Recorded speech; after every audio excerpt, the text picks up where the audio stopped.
Isang mabuting bagay na tayo ay nakalapit sa Panginoon, nakasamba tayo. At alam naman natin ang ating pagdalo sa gawain ng Panginoon ay isang mabuting bagay na tayo ay nakibahagi sa pagsamba. At alam niyo po ba, ang pangako ng Panginoon sa mga lumalapit sa Kanya ay kaligtasan ng Kanyang kaluluwa. Walang ibang pangako ang Panginoon sa sino mang mga lumalapit sa Kanya, kundi ang number 1 ipinapangako ng Panginoon ay ang kaligtasan ng Kanyang kaluluwa. Kung meron tayong mga kahilingang pisikal, kahilingang material, secondary na lamang yun, sapagkat inuuna ng Panginoon yung spiritual na kalagayan. Sapagkat sabi ng Panginoon, sa 8:36 na aklat ng Marcos, aanihin mo ang lahat ng bagay kung mapapahamak ang iyong kaluluwa. Kaya kahit ang tao malakas, matalino, mayaman, kung ang kanyang espiritual na kalagayan ay patungo sa walang hanggang parusa, useless, di ba?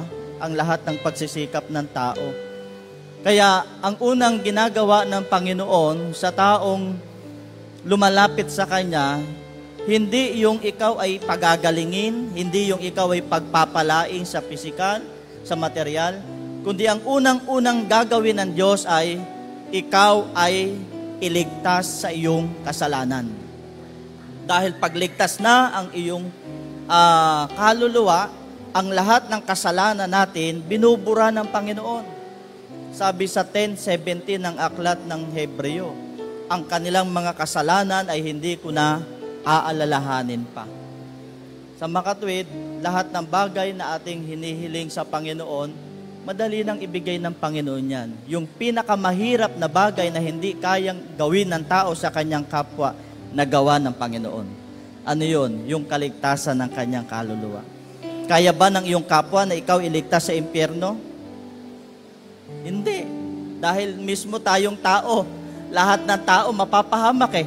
Lahat ng tao lalangoy sa dagat-dagatang apoy. Pero diyan tayo iniligtas ng Panginoon. Diyan tayo iniahon ng Panginoon sa tiyak na kapahamakan na yan. Ibig sabihin, kung yung pinakamahirap na kalagayang nagawa ng Panginoon, yung simple pa kaya. Di ba ang ating Panginoong Hesus na narito sa lupa, nagpagaling, nagpala, nagpakain, secondary na lang yun. Ang inuuna ng Panginoon, yung spiritual na bagay. Ngayon, sino ang gustong magkamit ng kaligtasan ng kanyang kaluluwa? Taas ang kanang kamay. Yan, praise the Lord. Pagpalaing kayo ng Panginoon. At isang bagay lamang ang inihiling ng Panginoon para tayo maligtas ang ating mga kaluluwa ay kailangan hugasan tayo sa ating kasalanan.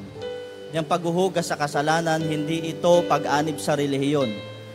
Ito ay bahagi ng ating pakikipag-ugnayan sa Panginoon bilang tayo'y lumalapit sa Kanya. Panginoon, paano ako makakalapit sa iyo? Sabi sa 59 verse 1 and 2 ng Isaias, ang mga makasalanan hindi pwedeng makalapit sa Diyos. Ibig sabihin, kailangan muna nating linisin sa ating mga kasalanan.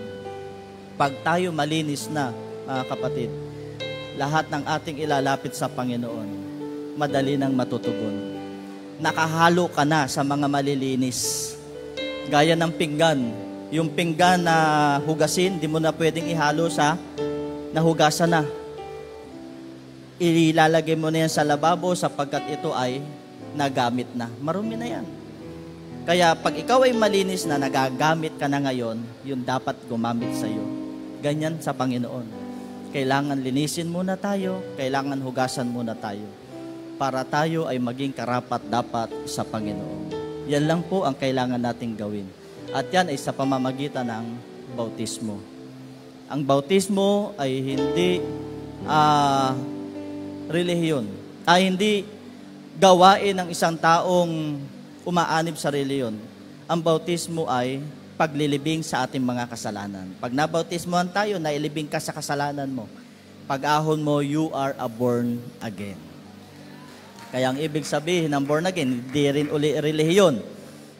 Dahil sabi nila, ay mga born again yan. Hindi relihiyon ang born again. Ang born again ay isang karanasan ng taong nahugasan sa kanyang kasalanan, at nabago ang kanyang buhay na siya ngayon naglilingkod sa Panginoon. Yan ang born again. Sabi sa 1:12 ng aklat ng Juan, ikaw ngayon ay anak na ng Diyos. Bakit? Ipinanganak ka ng Panginoon sa pamamagitan ng salita ng Diyos.